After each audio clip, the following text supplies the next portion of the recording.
Welcome to wishful ಅಡುಗೆ ಮನೆ. So ನೋಡಿ, ಇವತ್ತು ನಾವು ಇಲ್ಲಿ ಸ್ಪ್ರೌಟ್ಸನ್ನು ತಗೊಂಡಿರೋದು. ಸೊ ಇದು ಹೆಸರು ಕಾಳು ಸ್ಪ್ರೌಟ್ಸು. ಹೌದು, ಹೆಸರು ಕಾಳನ್ನ ನೆನೆಸಿ ಮೊಳಕೆ ಕಟ್ಟಿ ಮೊಳಕೆ ತಗೊಂಡಿರೋದು. ಹೌದು.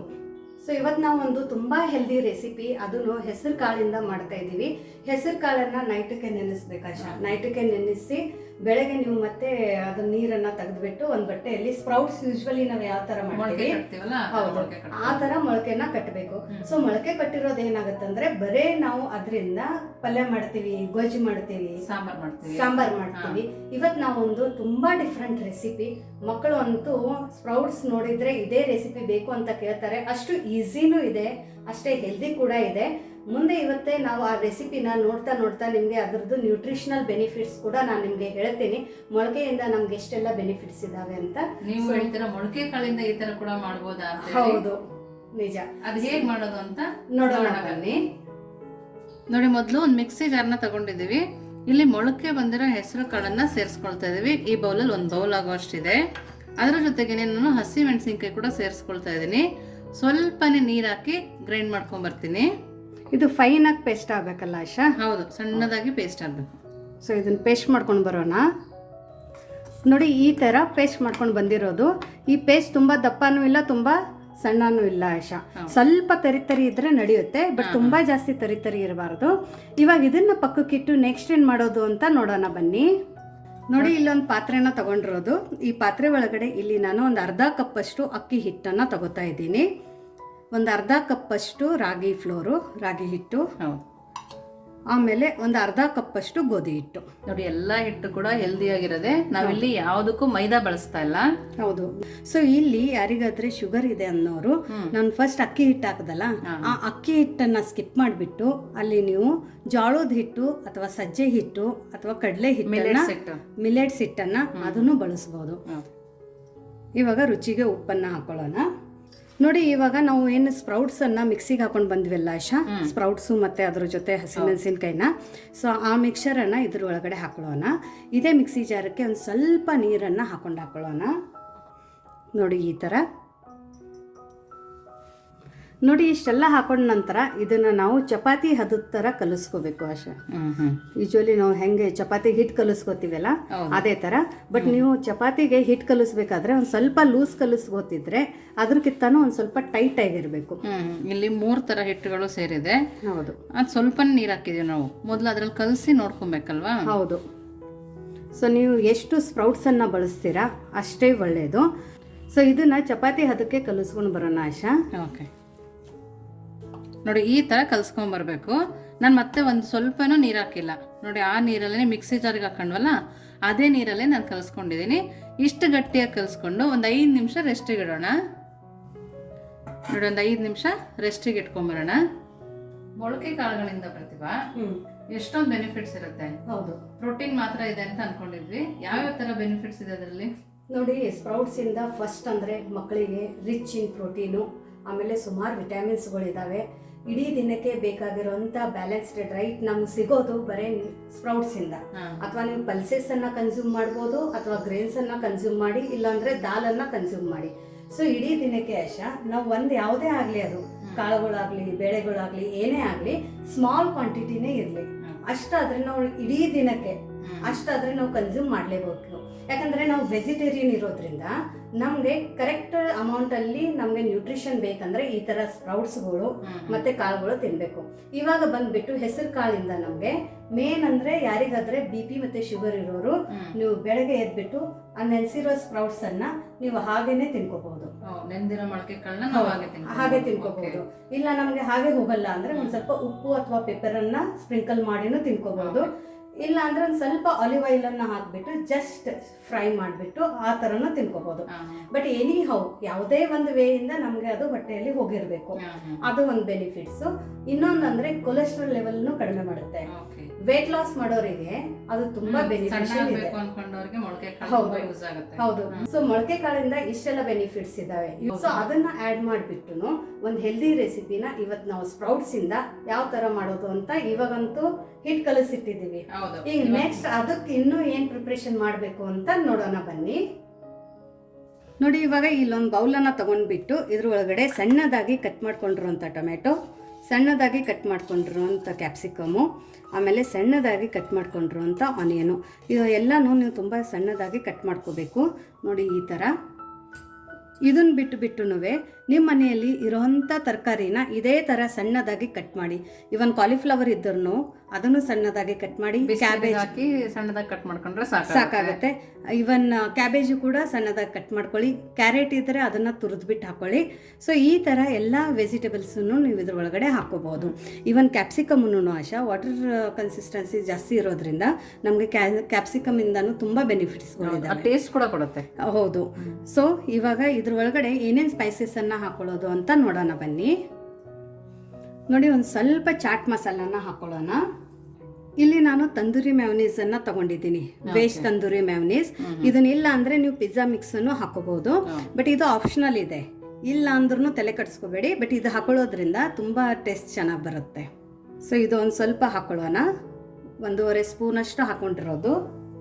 ಇಲ್ಲಿ ಇವಾಗ ನಾನು ವೆಜ್ ವೈಟ್ ಮ್ಯಾವನೀಸನ್ನು ಹಾಕೊಂಡಿದ್ದೀನಿ, ಇದನ್ನು ಕೂಡ 1.5 ಸ್ಪೂನಷ್ಟು ಹಾಕೊಳ್ಳೋಣ. ಇವಾಗ ಒಂದು ಸ್ವಲ್ಪ ಇದಕ್ಕೆ ಕೆಚಪನ್ನು ಹಾಕೊಳ್ಳೋಣ, ಸ್ವಲ್ಪ ಚಿಲ್ಲಿ ಫ್ಲೇಕ್ಸು, ಆಮೇಲೆ ಇದಕ್ಕೆ ಒಂದು ಸ್ವಲ್ಪ ಆರ್ಗ್ಯಾನೋನ ಹಾಕೊಳ್ಳೋಣ. ನೀವು ಪಿಜ್ಜಾ ಜೊತೆ ಹಾಕೋತಿರಲ್ಲ, ಆ ಆರ್ಗ್ಯಾನೋನ ಹಾಕೊಳ್ಳೋಣ. ಸೊ ನಿಮ್ಮ ಹತ್ರ ಇವಾಗ ಮ್ಯಾವನೀಸ್ ಅದು ಇಲ್ಲ ಅಂದ್ರೂ ಆಶಾ ಬರೀ ಕೆಚಪಲ್ಲಿನೂ ಕೂಡ ನೀವು ಇದು ರೆಸಿಪಿನ ಮಾಡ್ಕೋಬಹುದು. ಬಟ್ ಇನ್ನೂ ಹೆಲ್ದಿ ಆಮೇಲೆ ಇನ್ನೂ ಟೇಸ್ಟಿ ಮಾಡಬೇಕು ಅಂದರೆ ಸ್ವಲ್ಪ ಮ್ಯಾವನೀಸ್ ಎಲ್ಲ ಹಾಕ್ಕೊಳ್ಳಿ. ಇಲ್ಲ ಅಂದರೆ ಬರೀ ಕೆಚಪಲ್ಲಿನೂ ಕೂಡ ದಿಢೀರಂತ ಮಾಡ್ಕೋಬೋದು. ಇದೆಲ್ಲನೂ ನಾವು ನೀಟಾಗಿ ಮಿಕ್ಸ್ ಮಾಡ್ಕೋಬೇಕು. ನೋಡಿ, ಈ ಥರ ಮಿಕ್ಸ್ ಮಾಡ್ಕೊಂಡ ನಂತರ ಇವಾಗ ನಾವು ಇದಕ್ಕೆ ರುಚಿಗೆ ಉಪ್ಪನ್ನು ಹಾಕೊಳ್ಳೋಣ. ಉಪ್ಪನ್ನು ನೋಡ್ಬಿಟ್ಟು ಹಾಕೊಳ್ಳಿ, ಯಾಕಂದರೆ ನಾವು ಹಿಟ್ಟಿಗೆ ಬೇರೆ ಹಾಕೊಂಡಿರ್ತೀವಿ. ಸೊ ಈ ಮಸಾಲೆಗೆ ಎಷ್ಟು ಬೇಕು ಈ ಸ್ಟಫಿಂಗಕ್ಕೆ ಅಷ್ಟೇ ಉಪ್ಪನ್ನು ಹಾಕ್ಕೊಳ್ಳಿ. ಸೊ ಉಪ್ಪನ್ನು ಹಾಕೊಂಡ ನಂತರ ಇದನ್ನು ನೀಟಾಗಿ ಮಿಕ್ಸ್ ಮಾಡ್ಕೊಳ್ಳೋಣ. ಸೊ ಇವಾಗ ನಾವು ಇದನ್ನು ಪಕ್ಕಕ್ಕಿಟ್ಟು ನೆಕ್ಸ್ಟ್ ಏನು ಮಾಡೋದು ಅಂತ ನೋಡೋಣ ಬನ್ನಿ. ನೋಡಿ, ಹಿಟ್ಟು ಇವಾಗ ಒಂದು 5 ನಿಮಿಷ ನಮ್ಮ ಸ್ಟಫಿಂಗ್ ಆಗೋ ತನಕ ನೆಂದಿದೆ. ಇವಾಗ ಇದ್ರದ್ದೊಂದು ಚಿಕ್ಕದು ಉಂಡೆ ತಗೊಳ್ಳೋಣ. ನೀವು ಚಪಾತಿಗೆಲ್ಲ ಎಷ್ಟು ತಗೋತೀರೋ ಉಂಡೆ ಅದ್ರಕ್ಕಿಂತ ಒಂದು ಸ್ವಲ್ಪ ಜಾಸ್ತಿ ತಗೊಳ್ಳಿ. ನೋಡಿ ಈ ಥರ.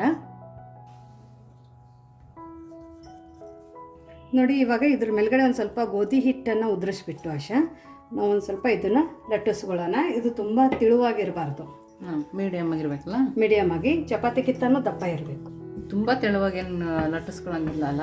ಇಲ್ಲ, ದಪ್ಪ ಆಗೇನೆ ಇರಬೇಕು. ಅಕಸ್ಮಾತ್ ನೀವು ಮಾಡಬೇಕಾದ್ರೆ ತುಂಬ ಜಾಸ್ತಿ ಓಪನ್ ಆಗ್ತಾ ಇದೆ, ಎಡ್ಜಸ್ ಎಲ್ಲ ಸೀಳ್ತಾ ಇದೆ ಅಂದರೆ ಇಲ್ಲಿ ನೀವು ಏನು ಮಾಡಿ ಅಂದರೆ ಒಂದು ರೌಂಡ್ ತಟ್ಟೆನ ತಗೊಂಡು ಕಟ್ ಮಾಡ್ಕೊಳ್ಳಿ. ಹೌದು, ಇವಾಗ ನಮ್ದು ರೌಂಡಾಗಿ ಕರೆಕ್ಟಾಗಿ ಚೆನ್ನಾಗಿ ಬಂದಿದೆ, ಹಾಗಾಗಿ ನಾನೇನು ಕಟ್ ಮಾಡ್ಕೊಳ್ಳಲ್ಲ. ಸೊ ಇವಾಗ ನಾವು ಇದನ್ನು ತವೆ ಮೇಲೆ ಬೇಯಿಸ್ಕೊಳ್ಳೋಣ. ನೋಡಿ, ಒಂದು ಪ್ಯಾನ್ನ ಬಿಸಿ ಇಟ್ಕೊಂಡಿದ್ದೀವಿ. ಇವಾಗ ಇದ್ರ ಮೇಲ್ಗಡೆ ನಾವು ಮಾಡ್ಕೊಂಡಿರೋಂಥ ರೊಟ್ಟಿನ ಹಾಕೊಳ್ಳೋಣ ಆಶಾ. ಇದಕ್ಕೆ ನೀವು ರೊಟ್ಟಿನೂ ಅನ್ಬೋದು, ಚಪಾತಿನೂ ಅನ್ಬೋದು. ಸೊ ಇದನ್ನು ಇವಾಗ ಹೈ ಫ್ಲೇಮಲ್ಲಿ ಬೇಯಿಸ್ಕೋಬೇಕು. ಈಗ ಸದ್ಯಕ್ಕೇನು ಇದಕ್ಕೆ ಎಣ್ಣೆ ಗಿಣ್ಣೆ ಏನೂ ಬೇಕಾಗಿಲ್ಲ, ಹಾಗೇನೆ ಬೇಯಿಸ್ಕೊಬೇಕು. ಹಾಗೇನೆ ಬೇಯಿಸ್ಕೊಳ್ಳೋದು. ಇದು full 0 oil recipe, diet recipe. ಇದಕ್ಕೆ ನಿಮಗೆ ಒಂದು ಹನಿನೂ ಎಣ್ಣೆ ಬೇಕಾಗಿಲ್ಲ. ಸೊ ನೋಡಿ, ಇದು ಇವಾಗ ಈ ಥರ ಬೇಯ್ದಿದ್ದೆಲ್ಲ ಆಯ್ತಾ, ಇದನ್ನು ಟರ್ನ್ ಮಾಡ್ಕೊಳ್ಳೋಣ. ಸೊ ನೋಡಿ ಈ ಥರ. ಇವಾಗ ಇದಕ್ಕೆ ಏನು ಮಾಡೋದು ಅಂದರೆ ಪಟ್ಟಂತ ಇದ್ರ ಮೇಲ್ಗಡೆ ಆಶಾ ಇವಾಗ ನಾನು ಸ್ವಲ್ಪ ಪನ್ನೀರನ್ನು ತುರ್ಕೋತೀನಿ.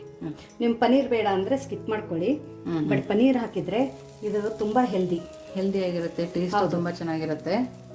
ನೋಡಿ ಈ ಥರ ಪನ್ನೀರನ್ನು ತುರ್ಕೊಳ್ಳೋಣ.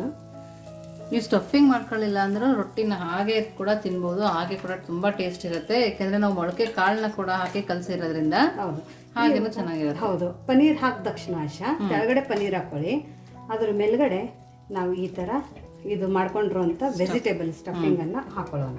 ಫ್ಲೇಮನ್ನು ಫುಲ್ 0 ಇಟ್ಕೊಳ್ಳಿ, ಇಲ್ಲಾಂದರೆ ಫ್ಲೇಮನ್ನು ಆಫೇ ಮಾಡ್ಕೊಂಡ್ಬಿಡಿ ಇಷ್ಟೆಲ್ಲ ನಾವು ಹಾಕೊಳ್ಳೋ ತನಕ. ಇಲ್ಲಾಂದರೆ ತಳ ಸೀದೋಗುತ್ತೆ. ಇಲ್ಲಾಂದರೆ ತಳ ಸೀದೋಗುತ್ತೆ. ಬಟ್ ಇದು ತುಂಬ ಫಾಸ್ಟಾಗಿ ಮಾಡ್ಬೇಕು ನೀವು ಪ್ರೋಸೆಸ್. ಇದನ್ನು ಫ್ಲೇಮ್ ಆನ್ ಇದ್ದರೆ ನಾವು ಈ ಥರ ಹೆಲ್ದಿಯಾಗಿ ಮಾಡಿಕೊಡ್ತಾ ಇದ್ರೆ ಮಕ್ಕಳು ಆಚೆ ಕಡೆ ಫುಡ್ಡೇ ಕೇಳಲ್ಲ.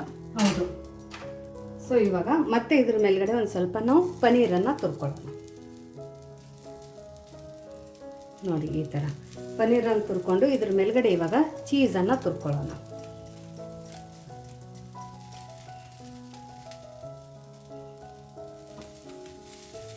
ಇದು ಇದು ಮಸಾಲೆ ಇದೆ ಅಲ್ಲ, ಹಾಂ. ಜಸ್ಟ್ ಇದಕ್ಕೆ ನಾವು ಒಂದು ಸ್ವಲ್ಪ ಚಿಲ್ಲಿ ಫ್ಲೇಕ್ಸು ಆಮೇಲೆ ಒಂದು ಸ್ವಲ್ಪ ಆರ್ಗ್ಯಾನೋನ ಸ್ಪ್ರಿಂಕಲ್ ಮಾಡ್ತಾ ಇದ್ದೀನಿ. ಇಷ್ಟೆಲ್ಲ ಮಾಡಿಬಿಟ್ಟು ಆಶಾ ಇದನ್ನೇ ಜಸ್ಟ್ ನೀವು ಒಂದು ಸರ್ತಿ ಈ ಥರ ತಿರುಗಿಸ್ಕೊಳ್ಳಿ, ಇಲ್ಲಾಂದರೆ ಒಂದೇ ಸರಿ ಸೀದೋಗಲ್ಲ. ಹಾಂ ಹಾಂ.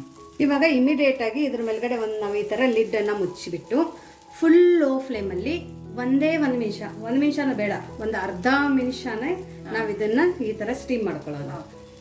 ನೋಡಿ ಇವಾಗ ಸ್ಟೋವ್ನ ಆಫ್ ಮಾಡ್ಕೊಂಡಿರೋದು, ಆಫ್ ಮಾಡಿಕೊಂಡು ಈ ಮೇಲ್ಗಡೆ ಪ್ಲೇಟನ್ನು ನಿಧಾನಕ್ಕೆ ತಕ್ಕೊಳ್ಳಿ, ಯಾಕಂದರೆ ಇದು ಬಿಸಿಯಾಗಿರುತ್ತೆ. ಎಷ್ಟು ಚೆನ್ನಾಗಾಗಿದೆ ನೋಡೋಶ, ತುಂಬಾ ಚೆನ್ನಾಗಿದೆ. ನಾವು ಆಚೆ ಕಡೆ ಪಿಜ್ಜಾ ಅನ್ನೋದನ್ನು ತಿನ್ನೋದಕ್ಕಿಂತ ತುಂಬಾ ಚೆನ್ನಾಗಿ ಕಾಣಿಸ್ತಾ ಇದೆ. ನೋಡಿ ಕೆಳಗಡೆನೂ ಸೀದೋಗಿಲ್ಲ, ಎಷ್ಟು ಚೆನ್ನಾಗಾಗಿದೆ, ಪರ್ಫೆಕ್ಟಾಗಿದೆ ಅಲ್ವಾ? ಹೌದು. ನೋಡಿ ಬಾಯಲ್ಲಿ ನೀರು ಬರ್ತಾ ಇದೆಯಾ? ಲೆಸ್ ಆಯಿಲು, 0 ಆಯಿಲು, ಮನೇಲಿ ಎಣ್ಣೆ ಇಲ್ಲ ಅಂದ್ರೂ ಈ ಥರ ಅಡುಗೆ ಮಾಡ್ಕೊಳ್ಳಿ. ಸೊ ಇದನ್ನು ಹೆಲ್ದಿಯಾಗಿರಿ. ಹೌದು. ಸೊ ಇವಾಗ ಇದನ್ನು ನಾವು ಸರ್ವ್ ಮಾಡ್ಕೊಳ್ಳೋಣ. ಒಂದು ಪ್ಲೇಟ್ ರೆಡಿ ಮಾಡ್ಕೊಂಡಿದ್ದೀವಿ. ಸೂಪರ್ ಆಗಿದೆ. ನಮ್ಮದು ಪಿಜ್ಜಾ ರೆಡಿ ಇದೆ. ರೊಟ್ಟಿ ಪಿಜ್ಜಾ ತುಂಬ ಹೆಲ್ದಿ. ನೀವು ಶಾಪಲ್ಲಿ ಈ ಥರ ಮಿಲೆಟ್ಸ್ ಪಿಜ್ಜಾ ತಿನ್ನೋಕೆ ಹೋದರೆ ಆಶಾ, ಹಾಂ ಹಾಂ, ತುಂಬ ಕಾಸ್ಟ್ಲಿನೂ ಬರುತ್ತೆ. ಹೌದು. ಬಟ್ ಈ ಥರ ಟೇಸ್ಟು ಇರಲ್ಲ. ಇದನ್ನು ನಾವು ಕಟ್ ಮಾಡ್ಕೊಳ್ಳೋಣ, ಸೇಮ್ ಪಿಜ್ಜಾ ಥರನೇ ಕಟ್ ಮಾಡ್ಕೊಳ್ಳೋಣ. ಸೊ ನೋಡಿ ಈ ಥರ ನಾವು ಪಿಜ್ಜಾನ ಕಟ್ ಮಾಡ್ಕೊಂಡಿರೋದು. ಸೊ ಎಲ್ಲ ಹಿಟ್ಟು ಮತ್ತು ಸ್ಪ್ರೌಟ್ಸಿಂದ ಕೂಡ ಈ ಥರ ಒಂದು ಒಳ್ಳೆ ರೆಸಿಪಿನ ಮಕ್ಕಳಿಗೆ ಯಾವ ಥರ ಮಾಡೋದು ಅಂತ ನೋಡಿದ್ದೀರಾ. ಸೊ ಇವಾಗ ಇದನ್ನು ಆಶಾ ಟೇಸ್ಟ್ ಮಾಡಿ ಹೇಳ್ತಾಳೆ. ಸೊ ನೋಡಿ ನಮ್ಮದು ಹೆಲ್ದಿ ಪಿಜ್ಜಾ ರೆಡಿಯಾಗಿದೆ ನೋಡಾಶಾ. ಸೊ ನಿಮಗೆ ಇದು ಹೇಗೆ ಅನ್ನಿಸ್ತು ರೆಸಿಪಿ? ತುಂಬಾ ಚೆನ್ನಾಗಿದೆ. ಚೆನ್ನಾಗಿದೆ. ಚೆನ್ನಾಗಿದೆ. ಇಲ್ಲ, ಕೆಳಗಡೆನೂ ಕ್ರಿಸ್ಪಿ ಆಗಿ ಅನಿಸ್ತಾ ಇದೆ. ಹೋಗಿಲ್ಲ, ತುಂಬಾ ಚೆನ್ನಾಗಿದೆ. ನೀನು ಟೇಸ್ಟ್ ಮಾಡಿ ನೋಡು. ನಾನು ನೋಡ್ತೀನಿ. ನೋಡಿ ನಾನು ಕೂಡ ಇದನ್ನ ಟೇಸ್ಟ್ ಮಾಡ್ತೀನಿ. ಸೊ ನೋಡಿ ನಾನು ಇವಾಗ ಪಿಜ್ಜಾನ ಟೇಸ್ಟ್ ಮಾಡ್ತೀನಿ. ಚೆನ್ನಾಗಿದೆ ಅಲ್ಲ? ಬಾ, ಎಷ್ಟು ಚೆನ್ನಾಗಿದೆ ಅಂದರೆ ಕೆಳಗಡೆನೂ ಕೂಡ ಸೀದೋಗಿಲ್ಲ. ನೋಡಿ ಎಷ್ಟು ಚೆನ್ನಾಗಾಗಿದೆ, ಸ್ವಲ್ಪ ಸೀದೋಗಿಲ್ಲ. ಆ ಫ್ಲೇವರು, ಆ ಘಮ ಇನ್ನೊಂದು ಬೈಟ್ ತಿಂದು ಹೇಳ್ತೀನಿ. ಒಳಗೆ ಕಾಳಿಂದಲೂ ತುಂಬಾನೇ ಹೆಲ್ದಿಯಾಗಿ ಮಾಡ್ಬೋದು. ಎಷ್ಟು ಚೆನ್ನಾಗಿದೆ ಅಂದರೆ ನೀವು ಮಾಡಿ ನೀವೇ ತಿಂತೀರಾ, ಇನ್ನೊಬ್ಬರಿಗೂ ಶೇರ್ ಮಾಡಲ್ಲ. ಅಷ್ಟು ಹೆಲ್ದಿ, ಅಷ್ಟು ನ್ಯೂಟ್ರಿಷಿಯಸ್ಸು. ಸೊ ಸ್ಪ್ರೌಟ್ಸಿಂದ ಈ ಥರ ಒಂದು ಹೆಲ್ದಿ ರೆಸಿಪಿ. ಇನ್ನೊಂದಂದರೆ ಮನೇಲಿ ಎಣ್ಣೆ ಇಲ್ಲ ಅಂದ್ರೂ ಕೂಡ ನಾವು ಈ ಥರ ಒಂದು ಅಡುಗೆನ ಮಾಡ್ಕೋಬಹುದು ಅನ್ನೋದು ಇವತ್ತಿನ ಈ ಪಿಜ್ಜಾ ರೆಸಿಪಿ. ಸೊ ನಿಮಗೆ ಈ ಇನ್ಸ್ಟಂಟ್ ಪಿಜ್ಜಾ ರೆಸಿಪಿ, ಅದನ್ನು ಸ್ಪ್ರೌಟ್ಸಿಂದ 0 ಆಯಿಲಲ್ಲಿ, ಎಣ್ಣೆನೇ ಇಲ್ಲದೆ. ಸೊ ಈ ರೆಸಿಪಿ ನಿಮಗೆ ಹೇಗೆ ಅನ್ನಿಸ್ತು ಅಂತ ಕಮೆಂಟ್ ಮೂಲಕ ತಿಳಿಸೋದನ್ನು ಮರಿಬೇಡಿ. ಇನ್ನೂ ಅಂದರೆ ನಮ್ಮ ಚಾನಲ್ನ ನೀವು ನಿಮ್ಮ ಫ್ಯಾಮಿಲಿ ಮತ್ತು ಫ್ರೆಂಡ್ ಜೊತೆ ಶೇರ್ ಮಾಡಿಲ್ಲ ಅಂದರೆ ಬೇಗ ಶೇರ್ ಮಾಡಿ. ಯಾಕಂದರೆ ಅವರು ಕೂಡ ಈ ಥರ ಒಂದು ಹೆಲ್ದಿ ರೆಸಿಪಿನ ಅವ್ರ ಮನೆಯಲ್ಲಿ ಮಾಡಿಬಿಟ್ಟು ಎಂಜಾಯ್ ಮಾಡ್ಬೋದು. ಮತ್ತೆ ಸಿಗೋಣ ನಾವು ಇದೇ ಥರ ಹೊಸ ರೆಸಿಪಿ ಜೊತೆ. ವಿಶ್ಫುಲ್ ಅಡುಗೆ ಮನೆಯಲ್ಲಿ ಎವ್ರಿ ಡೇ ಮಧ್ಯಾಹ್ನ 2:15. ಮತ್ತೆ ನಿಮಗೆ ಈ ರೆಸಿಪಿ ಹೇಗೆ ಅನ್ನಿಸ್ತು ಅಂತ ಕಮೆಂಟ್ ಮೂಲಕ ತಿಳಿಸಿ. ಮತ್ತು ನಿಮ್ಗೆ ಏನಾದರೂ ಈ ಥರ ಹೊಸ ರೆಸಿಪೀಸ್ಗಳು ಗೊತ್ತಿದ್ದರೆ ನಮಗೂ ಕೂಡ ನೀವು ಕಮೆಂಟ್ ಮೂಲಕ ತಿಳಿಸ್ಬೋದು. ಮತ್ತೆ ಸಿಗೋಣ ಹೊಸ ರೆಸಿಪೀಸ್ ಜೊತೆ ವಿಶ್ಫುಲ್ ಅಡುಗೆ ಮನೆಯಲ್ಲಿ. Thank you.